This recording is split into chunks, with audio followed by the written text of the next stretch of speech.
सबसे बड़े बड़े भाई क्या कर रहे हैं, फिर और भाई क्या क्या कर रहे हैं, इस वक्त कहाँ कहाँ हैं वर्तमान समय में जी।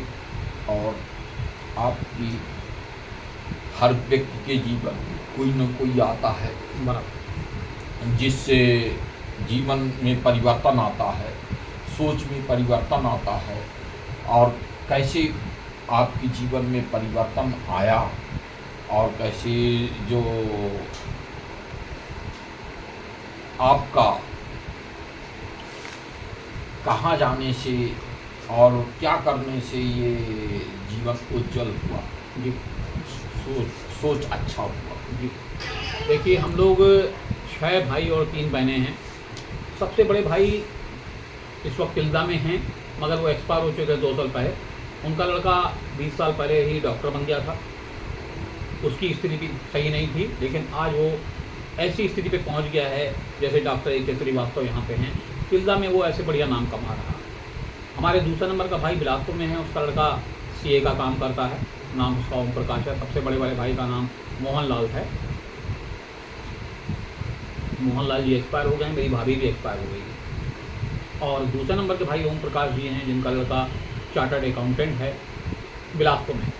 तीसरे नंबर का भाई विजय कुमार है, उसके दोनों लड़के अपनी अपनी सर्विस में लगे हुए हैं, उससे उनका परिवार चल रहा है। चौथे नंबर के भाई हमारे स्वाति मेडिकल में शहडोल में काम करते हैं, नाम उनका राजकुमार राजवानी है। 5वां नंबर का मैं हूँ सत्य प्रकाश राजवानी, मैं अपना अकाउंट्स का काम करता हूँ। और मेरा 6वां नंबर का भाई है, वो हमारी बहन के पास इस वक्त करेली में है, वो वहाँ पे अपना काम कर रहा है। अब आइए बात बहनों की। हमारी बड़ी बहन नंदिनी माइंस दुर्ग में है, उनका वहाँ अनाज का और आलू प्याज का बढ़िया काम है। दूसरे नंबर की बहन हमारी दुर्गा देवी हैं, जो इस वक्त करेली में हैं, उनका भी अच्छा इलेक्ट्रॉनिक का काम चल रहा है। और तीसरे नंबर का जो हमारी बहन है वो दमोह में है, उनका भी इलेक्ट्रॉनिक का काम बढ़िया चल रहा है। अब आइए बात कि मेरे जीवन में ये चेंजिंग कैसे आया। मेरे जीवन में चेंजिंग ये तब आया जब एक समय मेरी शादी हुई, और शादी के बाद भी मैं गाना गाता था तो मैडम ने हमारे ये गाने बंद करवा दिए। बोले अब ये गाना ना गाना बंद कर दो, अब ये बहुत हो गया। तो मेरे गाने बंद हो गए। उसके कुछ समय बाद मुझे थोड़ी शुगर की तकलीफ होने लगी। उस शुगर की तकलीफ के चलते मेरे भाई जो स्वाति मेडिकल में काम करते थे, उन्होंने बताया बोले भाई शुगर की तकलीफ अगर आपको दूर करनी है तो ये आपकी शुगर की तकलीफ ऐसे ठीक नहीं होती। इसके लिए आप दवाइयाँ खाओगे, ठीक है, दवाई में असर होगा, लेकिन मेन आपकी शुगर का बेस है टेंशन। आप टेंशन बहुत करते हो और वाकई टेंशन बहुत होती है। तो बोले इस टेंशन से निजात पाने के लिए आपको कोई ना कोई दूसरा उपाय करना पड़ेगा। तो मैंने आत्मा ने कहा कि भाई इसका टेंशन का इलाज तो एक आपके पास है जो आपने बंद कर दिया है। मैंने कहा क्या है प्रभु बता दीजिए। बोले गीत जो गाया करते थे आपको। मैं कहा उससे तो फिर मैडम नाराज़ होती है। बोले अब नाराज़ हो चाहे कुछ ना हो, अब आप उसकी चिंता मत करो, क्योंकि आपको अपनी शुगर कंट्रोल में करनी है। तो इससे बेहतर आपके पास कोई इलाज नहीं हो सकता। तो मैंने संगीत से नाता जोड़ लिया और गीत भजन में गाने लगा।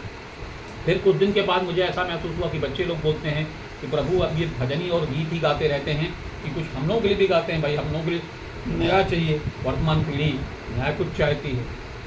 तो फिर मैंने उसके लिए ऐसे गीत चुनने शुरू किए जो पारिवारिक हो, जो 4 आदमियों के बीच में बैठ के सुने जा सकें, जो परिवार के बीच में बैठ कर सुनने जा सकें। तो मैं वैसे गाने लगा और धीरे धीरे मेरा ये प्रयास इतना बढ़िया हो गया कि मैं कई जगह पे ही ये गाना गाता हूँ और गानों से ही मेरी एक पहचान हो गई। और मेरी सबसे बड़ी परेशानी उसमें ये हल हुई कि मेरी टेंशन फ्री हो, मैं टेंशन फ्री हो गया। आज भी अगर शुगर आप मुझसे पूछेंगे तो मेरी शरीर में भले चाहे शुगर हो, लेकिन मेरे माइंड में शुगर बिल्कुल नहीं। अगर शरीर में 200 शुगर है और माइंड में -200 है तो मेरे हिसाब से ये शुगर का लेवल बराबर, कोई टेंशन नहीं। और मैं दवाइयाँ खाता हूँ, शुगर और बीपी की दवाई भी खाता हूँ, लेकिन ये सिर्फ अपनी मैडम को दिखाने के लिए मुझे खाना पड़ता है। एक्चुअल में मैं अपनी दवाई नहीं खाता हूँ तो मैडम को मेरी शुगर बढ़ने लगती है, इसलिए मुझे दिखाने के लिए उसको खानी पड़ती है। अगर मैं नहीं खाता हूँ तो उसकी शुगर बढ़ जाती है, क्योंकि ज़रा सी मुझे छींक आई तो यही बोलते हैं कि आपने दवाई बंद कर दी, ज़रा सी कुछ तकलीफ हुई बोले आपने दवाई बंद कर दी।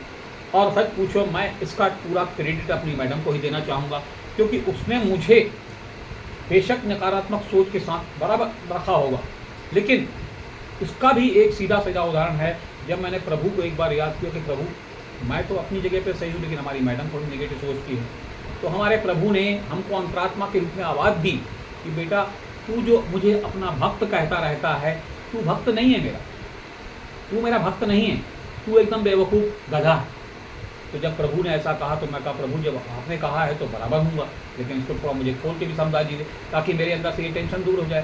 बोली ये तुम्हारी मैडम को तो खाली माध्यम बनाया गया है, असल में तो तुमसे परीक्षा हम लोग ले रहे हैं, तो तू उसको क्यों देखता है? तू ये क्यों नहीं सोचता मुझसे मेरे प्रभु परीक्षा ले रहे हैं? तो जैसे ऐसा सोचेगा तो इसके बाद तेरा जीवन पूरा चेंज हो जाएगा। और जैसे ही उन्होंने मुझे ऐसे कहा, मैंने कहा सचमुच प्रभु आपने मुझे गधा बेवकूफ़ जो कहा वो सही कहा, बराबर मैं उसको देखता था, आपकी तरफ तो मेरा ध्यान ही नहीं होता। बोले हम लोग इस सोने को, इस लोहे को आग में डाल डाल के इतना मारेंगे चोट, इतना चोट मारेंगे कि ये एकदम फौलाद बन जाएगा, और फौलाद पर फिर चाहे कोई भी लोहा चोट करेगा उस पर असर ही नहीं हो। सोने में इम्प्योरिटीज़ होती है, इसीलिए उसके भार में कमी आ जाती है। इस सोने को हम लोग गला गला के पिघला पिघला के पूरी इसकी इम्प्योरिटीज़ निकाल देंगे और बाद में यही चीज़ कुंदन बनेगी। तो बस जैसे ही प्रभु ऐसा ख्याल आया, फिर तो मेरा घर में जो लड़ाई झगड़ा होता था, आज भी लड़ाई झगड़ा होता है, लेकिन पहले लड़ाई ईर्ष्या वाला होता था, आज जो लड़ाई झगड़ा हमारा हो रहा है खाली ऐसे होता है कि हम लोग आपस में लड़ते हैं, गुस्सा एक दूसरे के ऊपर निकाल देते हैं। हमारे घर का फर्नीचर का इंश्योरेंस नहीं है इसलिए वो टूटता ही नहीं है, सिर्फ वाक युद्ध होता है, हाथ और पाँव की लड़ाई नहीं होती। तो एक तरफ से हमारे जीवन में ये एक नाटक भी होने लगा है ना। जब लड़ाई होती है तो मज़ा भी आता है, जब वो गुस्सा करती है मैं गुस्सा करता हूँ तो बढ़िया मज़ा आता है, और फिर गुस्सा होने के बाद फिर हंसी हो जाती है तो पूरा कहानी खत्म हो जाता है। इसीलिए लड़ाई घर में होना जरूरी है, क्योंकि भाई दाल में भी जब तक नमक मिर्च नहीं होगा ना तो दाल स्वादिष्ट नहीं बनेगी। इसीलिए लड़ाई नहीं भी होनी चाहती ना, तो हम लोग फिर कोई ना कोई बहाना खोज के लड़ाई एक दूसरे के साथ करते भी। तो जीवन मेरा इस तरह से चेंज हुआ।